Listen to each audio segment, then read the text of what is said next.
Capsule, अब दर्द भी घुटने टेकेगा। 48वीं वार्षिक बैठक अंतर्राष्ट्रीय सम्मेलन का शुभारंभ। राज्यपाल संतोष कुमार गंगवार ने किया उद्घाटन। देश विदेश से आए वैज्ञानिक शोधकर्ता ले रहे भाग।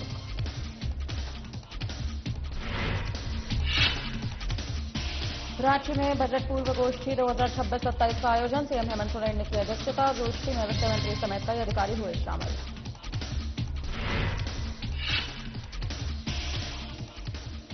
सीएम से आशा प्रतिनिधिमंडल ने की मुलाकात। आदिवासी महासभा कार्यक्रम का होगा आयोजन। सीएम हेमंत सोरेन को दिया गया निमंत्रण पत्र।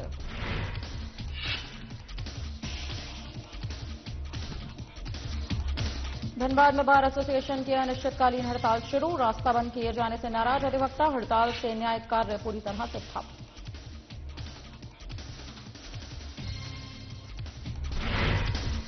राज्य निर्वाचन आयोग ने जारी की अधिसूचना। आगामी 4 फरवरी तक होगी नामांकन की प्रक्रिया। एसडीएम कार्यालय में नॉमिनेशन फॉर्म की बिक्री शुरू।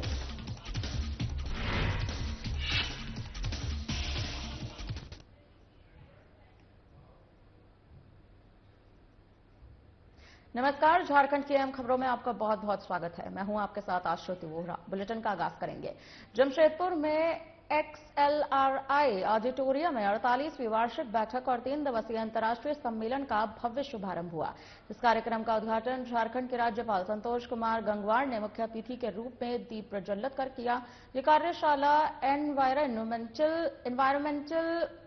आपको बताते चले mutagenesis and epigenomes relations to humans के विषय पर की गई है, जिसमें देश विदेश से आए वैज्ञानिक शोधकर्ता और शिक्षाविदी ने भाग भी लिया। कार्यक्रम के दौरान पारंपरिक स्वागत के साथ अतिथियों का अभिनंदन किया गया। राज्यपाल संतोष कुमार गंगवार ने अपने संबोधन में कहा कि पर्यावरणीय बदलाव और मानव स्वास्थ्य के बीच संबंधों पर गंभीर शोध की आवश्यकता है। उन्होंने कहा कि आज के दौर में बढ़ते प्रदूषण, औद्योगिक विस्तार और बदलती जीवन शैली का प्रभाव मानव स्वास्थ्य पर स्पष्ट रूप से दिखाई दे रहा है। ऐसे में वैज्ञानिक अनुसंधान समाज को सुरक्षित भविष्य देने में अहम भूमिका निभा सकते हैं।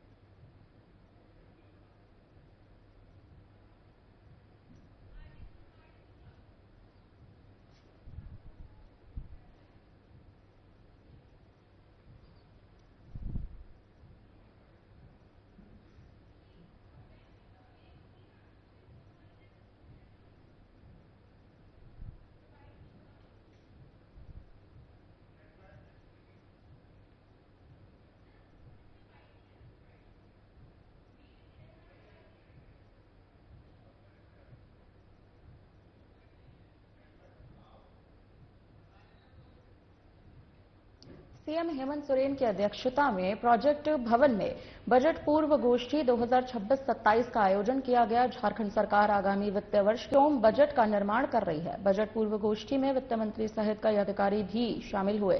बजट पोर्टल पर बेहतर सुझाव देने वालों को सीएम ने सम्मानित किया। इस मौके पर सीएम हेमंत सोरेन बजट पर चर्चा हो रही है। हर राज्य को विकास के रास्ते पर ले जाने के झारखंड पिछड़ा राज्य है। यहाँ खनन बड़े पैमाने पर होता है। निरंतर बेहतर समृद्धि की ओर कदम बढ़ाते हुए आगे बढ़ रहे हैं। 1 लाख करोड़ से ज्यादा के बजट के साथ हम लोग हैं।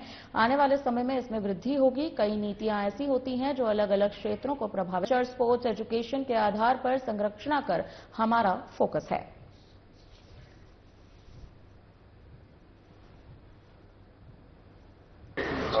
बजट 2026 के इस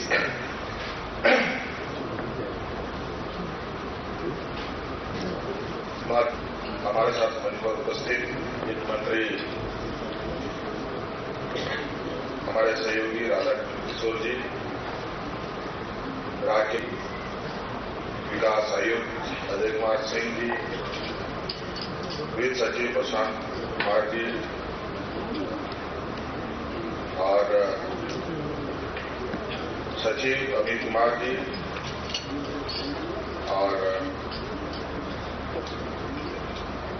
अध्यक्ष और यहाँ उपस्थित सभी विभाग के सचिव भैया स्वागत करता हूँ और अपनी ओर से जवाब करता हूँ।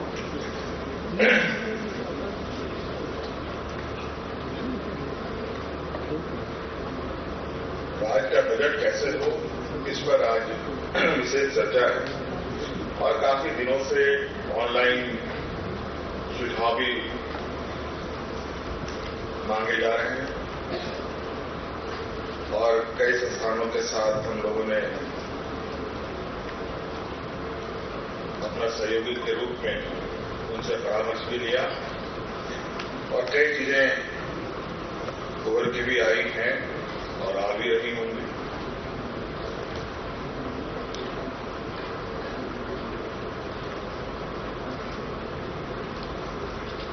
झारखंड प्रदेश यूं कहा जाए कि देश के अलग अलग राज्यों में सभी राज्य अपने अपने अलग अलग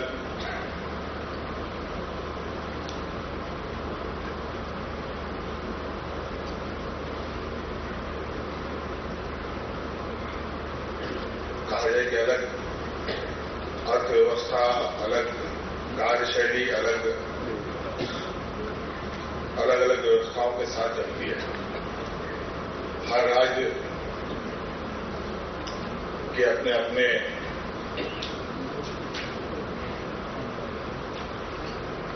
राज्य को एक विकास के रास्ते पे ले जाने के अपने तरीके होते हैं। झारखंड प्रदेश कहा जाए कि देश के अत्यंत पिछड़े राज्यों में से एक है और छोटा राज्य भी है, लेकिन यहां पर कई बड़े आर्थिक गतिविधियां इस राज्य में होती हैं। माइंस मिनरल्स के खनन कार्य हमारे राज्य में बड़े पैमाने पर होता है। देश की अर्थव्यवस्था में हमारी भूमिका तो बहुत बड़ा है। राज्य की अर्थव्यवस्था को हम कैसे मजबूत करें, ये राज्य सरकार की अपनी विशेष अधिकार के साथ सरकार काम करती है और निरंतर हम लोगों ने एक बेहतर प्रबंधन के साथ और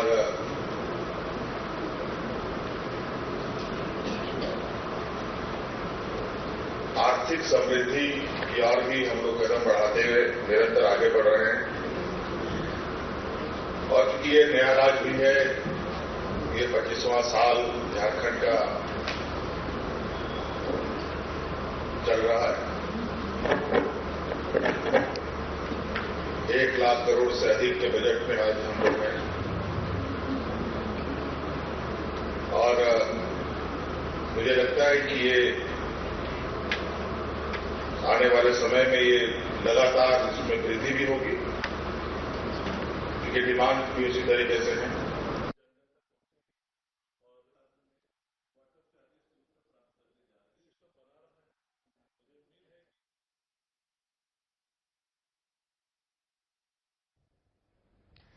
फिलहाल अब इस खबर पर अहम जानकारी के लिए हमारे साथ हमारे संवाददाता अभिषेक भगत रांची से जुड़ गए हैं। अभिषेक, अहम सवाल आपसे लेना चाहेंगे यहाँ पे। बजट पूर्व गोष्ठी 2026-27 का आयोजन कर दिया गया है, किस तरह से आप इसको देख रहे हैं? आखिर क्या अहम मुद्दे हैं जो यहां पर उठाए जाने की संभावनाएं हैं?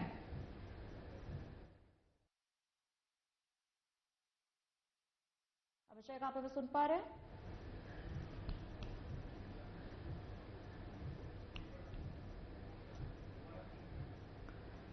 इस खबर पर अहम सवाल जो हम यहां पर ले रहे हैं, आपको बताते चले कि हमारे संवाददाता हमारे साथ जल्द इस खबर पर जुड़ेंगे, लेकिन यहां पर आपको अहम जानकारियां दे रहे कि सीएम हेमंत सोरेन ने बजट पूर्व गोष्ठी 2026-27 का आयोजन किया। इसमें हेमंत सोरेन ने इसकी अध्यक्षता स्वयं की है। वित्त मंत्री समेत कई अधिकारी यहां पर शामिल भी रहे।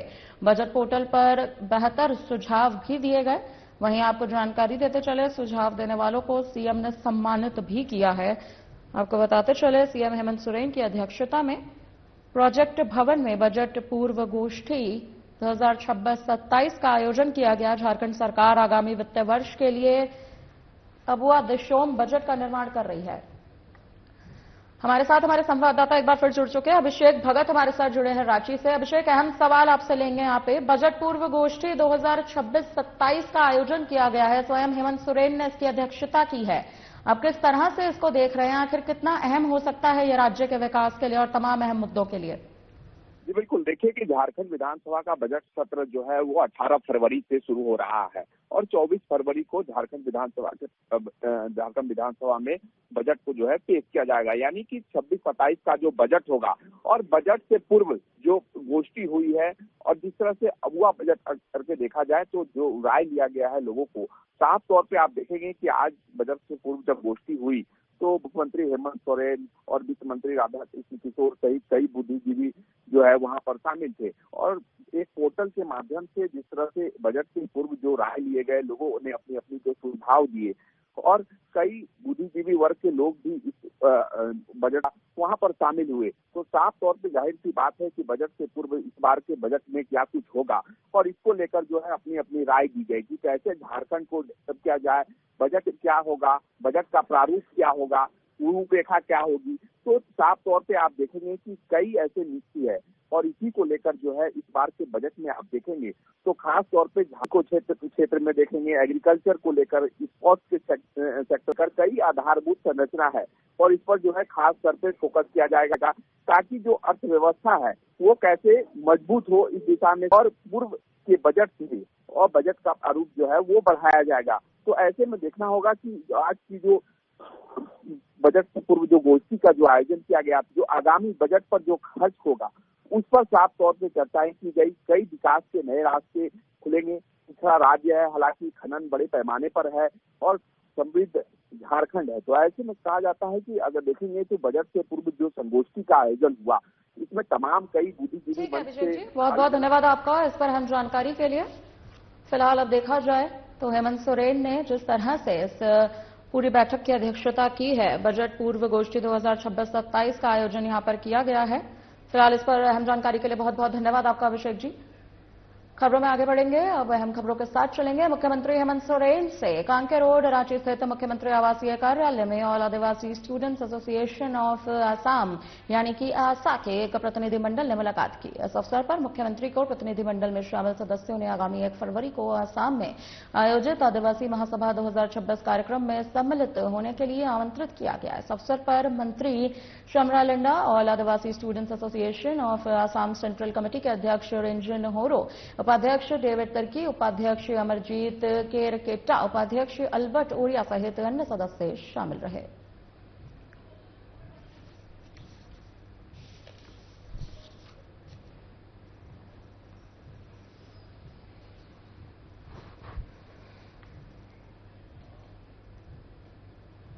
चतरा में लगातार बदलते मौसम और आसमान में छाए बादलों के कारण ठंड ने एक बार फिर से अपना असर दिखाना शुरू कर दिया है। बढ़ती कनकनी को देखते हुए रेड क्रॉस की ओर से जरूरतमंदों के बीच कंबल वितरण कार्यक्रम का आयोजन किया गया। इस मानवीय पहल के तहत राज्यसभा के पूर्व सांसद धीरज प्रसाद साहू के सौजन्य से 100 गरीब और असहाय लोगों के बीच कंबल का वितरण किया गया।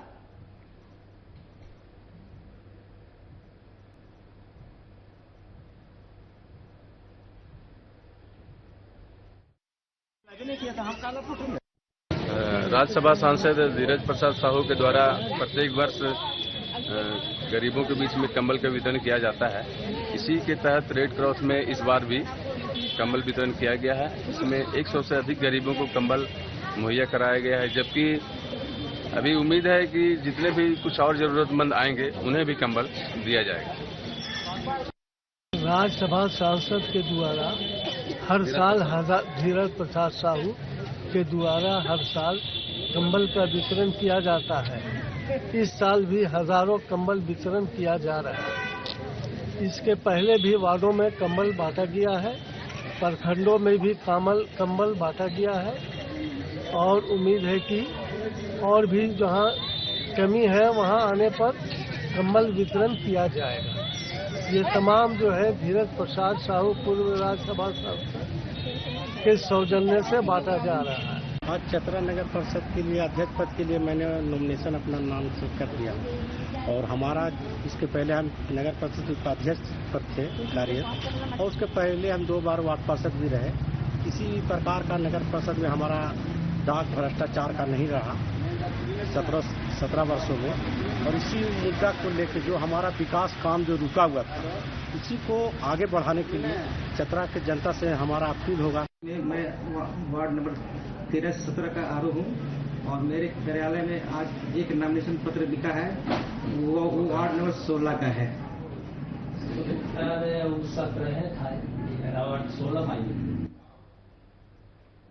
झारखंड में नगर निकाय चुनाव का बिगुल बज चुका है। कोडरमा के नगर परिषद झुमरी तिलैया, नगर पंचायत कोडरमा, नगर पंचायत ढूमचांच में नामांकन की प्रक्रिया आरंभ हो चुकी है।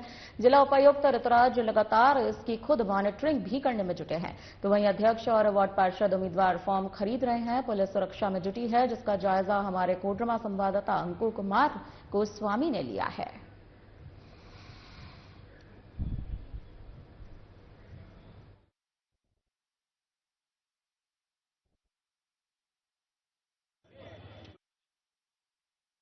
आपको बता दें कि झारखंड में नगर निकाय चुनाव की घोषणा हो चुकी है और आचार संहिता लागू हो चुका है। ऐसे में कोडरमा की यदि बात करें तो कोडरमा में झुमरी तिलैया नगर निकाय और कोडरमा नगर पंचायत के अलावा डोमचांच नगर पंचायत में चुनाव को लेकर नामांकन की प्रक्रिया शुरू हो चुकी है। साथ ही जो नामांकन का दौर है वो 4 तारीख को तक चलेगा नामांकन का दौर। उसके बाद जो है जितने भी प्रत्याशी मैदान में है वो अपना नामांकन करवा लेंगे 4 तारीख तक, और 5 तारीख को जो है वो स्कूटनी होगा। उसके बाद 6 तारीख तक जितने भी प्रत्याशी है वो अपना नाम वापस ले लेंगे। साथ ही आपको बता दें कि 7 तारीख को जो है वो प्रत्याशियों को चुनाव चिन्ह आवंटित कर दिया जाएगा, और जो 23 फरवरी को है, 23 फरवरी को नगर निकाय का चुनाव होना है और 27 फरवरी को रिजल्ट घोषित हो जाएगा। ऐसे में 27 तारीख को यह स्पष्ट हो जाएगा कि नगर पंचायत झुमरी तिलैया के अध्यक्ष कौन होंगे, वार्ड पार्षद कौन होंगे, कोडरमा नगर पंचायत के अध्यक्ष कौन होंगे और वार्ड पार्षद कौन होंगे, साथ ही डोमचांच नगर पंचायत के अध्यक्ष कौन होंगे और वार्ड पार्षद कौन होंगे, यह तय होकर सामने 27 फरवरी को आ जाएगा। वहीं 27 फरवरी को जो काउंटिंग का जो समय, चतरा नगर परिषद चुनाव को लेकर राजनीतिक सरगर्मी तेज हो चुकी है। इसी क्रम में नामांकन के पहले दिन अध्यक्ष पद के उम्मीदवार सुदेश कुमार उर्फ फंटुश ने विधिवत रूप से अपर संहर्ता के समक्ष अपना नामांकन पत्र दाखिल किया। नामांकन के दौरान समर्थकों और कार्यकर्ताओं की मौजूदगी में माहौल को उत्साहपूर्ण बना दिया गया। नामांकन दाखिल करने समाहरणालय परिसर पहुंचे सुदेश कुमार ने निर्वाचित पदाधिकारी के समक्ष सभी आवश्यक दस्तावेजों के साथ अपना पर्चा दाखिल किया।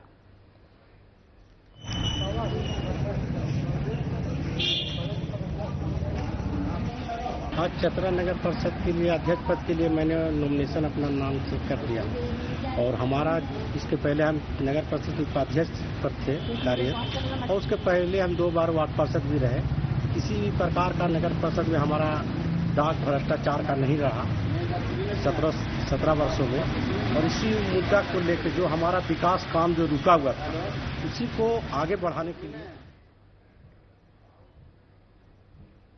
तीनों नगर निकाय चुनाव को लेकर में जिला के उपायुक्त कर्ण सत्यार्थी और एसएसपी पीयूष पांडे समेत कई पदाधिकारी ने strong room, counting centre, dispatch centre का निरीक्षण किया। तो वहीं उपायुक्त ने संबंधित पदाधिकारियों को कई दिशा निर्देश दिए। साथ ही उन्होंने कहा कि तीनों नगर निकाय चुनाव में शांतिपूर्ण मतदान होंगे। वहीं विधानसभा और लोकसभा चुनाव में जिस प्रकार सुरक्षा होती है उसी प्रकार तीनों नगर निकाय चुनाव में भी होगी।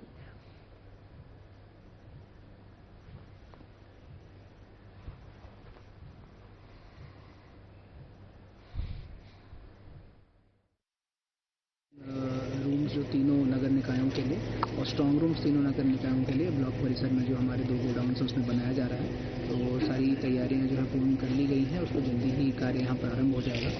और उसके बाद जो डिस्पैच और रिसीविंग है तीनों ही नगर निकायों का वो इसी परिसर से होगा।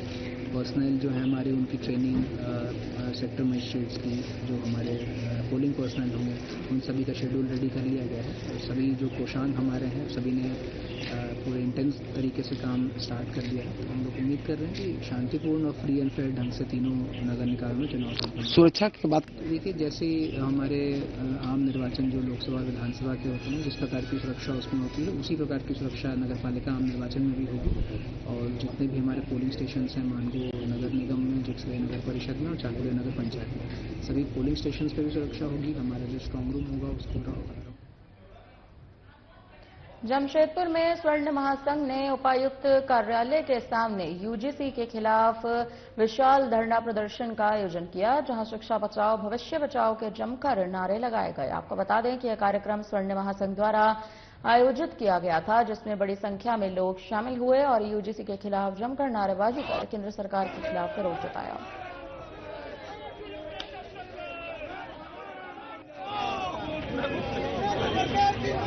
दो 2023 का यूजीसी जो कानून था और मात्र 3 साल में ऐसा क्या परिस्थिति पैदा हो गया कि देश में जाति आधारित सुरक्षा की बात महाविश्वविद्यालय में किया जाने लगा।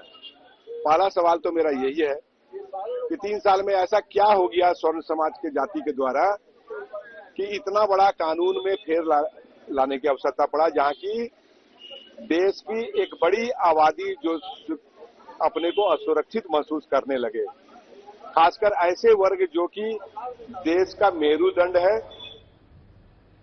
धनबाद सदर अस्पताल परिसर के भीतर स्थित मार्ग को बंद किए जाने के विरोध में बार एसोसिएशन ने अनिश्चितकालीन हड़ताल शुरू कर दी है, जिससे अधिवक्ताओं के पेन डाउन के कारण धनबाद कोर्ट परिसर में न्यायिक कार्य ठप हो चुका है।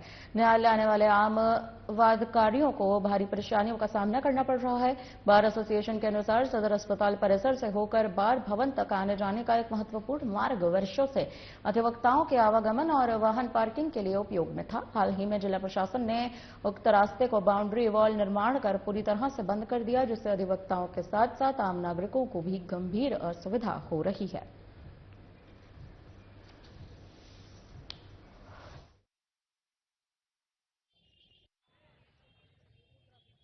हम लोग संगठन एकजुट है, हम लोग इस बात के लिए। और देखिए किस विपरीत परिस्थिति में ये निर्णय लेना पड़ा।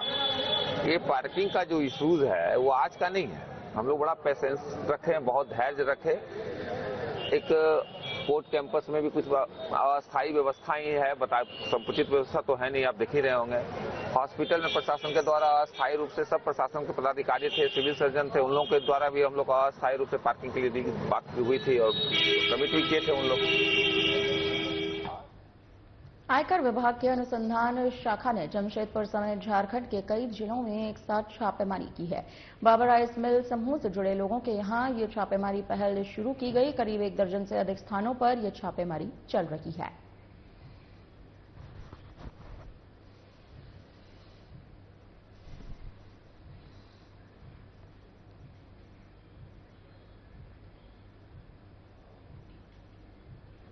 राज्य निर्वाचन आयोग द्वारा अधिसूचना जारी होने के बाद सरकार बनाने को लेकर प्रक्रिया शुरू कर दी गई है। बता दें कि आज से आगामी 4 फरवरी तक नामांकन की प्रक्रिया होगी। इसको लेकर चास नगर निगम चुनाव को लेकर एसडीएम कार्यालय में नॉमिनेशन फॉर्म की बिक्री और नामांकन का काम शुरू किया गया। बता दें कि नामांकन और नॉमिनेशन पेपर की खरीदारी को लेकर सुरक्षा व्यवस्था पूरी तरह से चुस्त और दुरुस्त कर दी गई है।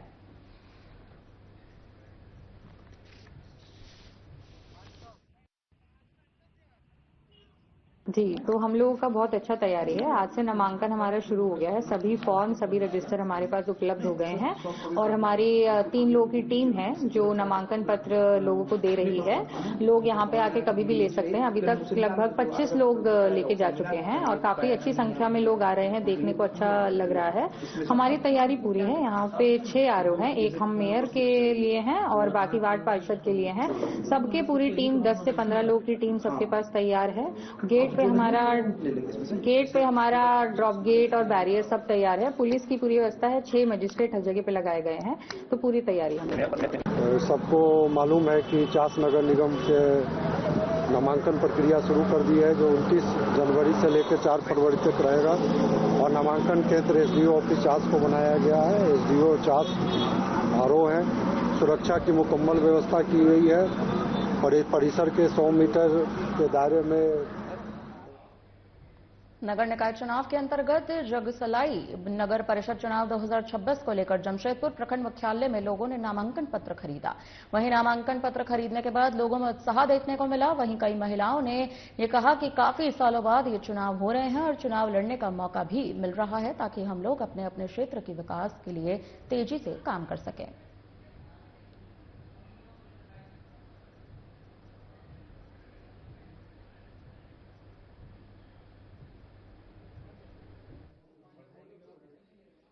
सुप्रिया सिन्हा नाम है मेरा, 12 नंबर वार्ड है।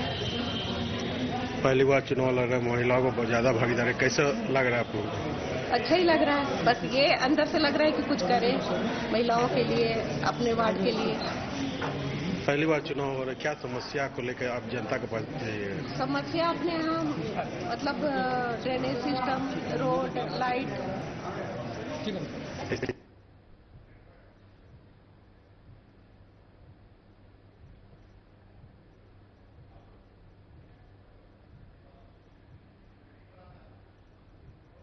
आपको बताते चले कि प्रत्याशी चंद्रशेखर अग्रवाल ने समाहरणालय पहुंचकर अपने दौरान उनके साथ बड़ी संख्या में समर्थक मौजूद रहे। नामांकन से पहले चंद्रशेखर अग्रवाल ने झरिया स्थित श्याम मंदिर से समर्थकों के साथ भव्य रैली निकाली। ये रैली झरिया से धनसार होते हुए शक्ति मंदिर पहुंची। इसके बाद नया बाजार, राजेंद्र सरोवर, सिटी सेंटर होते हुए मेमको मोड़ तक पहुंची। मेमको मोड़ से चंद्रशेखर अग्रवाल अपने समर्थकों के साथ पैदल ही समाहरणालय पहुंचे, जहां उन्होंने नामांकन पत्र गए समर्थकों ने उनका स्वागत किया।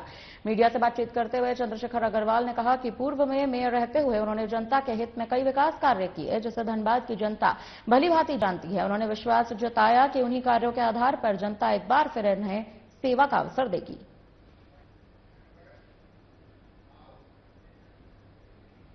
आपको बताते चले कि लगातार जो खबर है वो इससे जुड़ी आ रही है।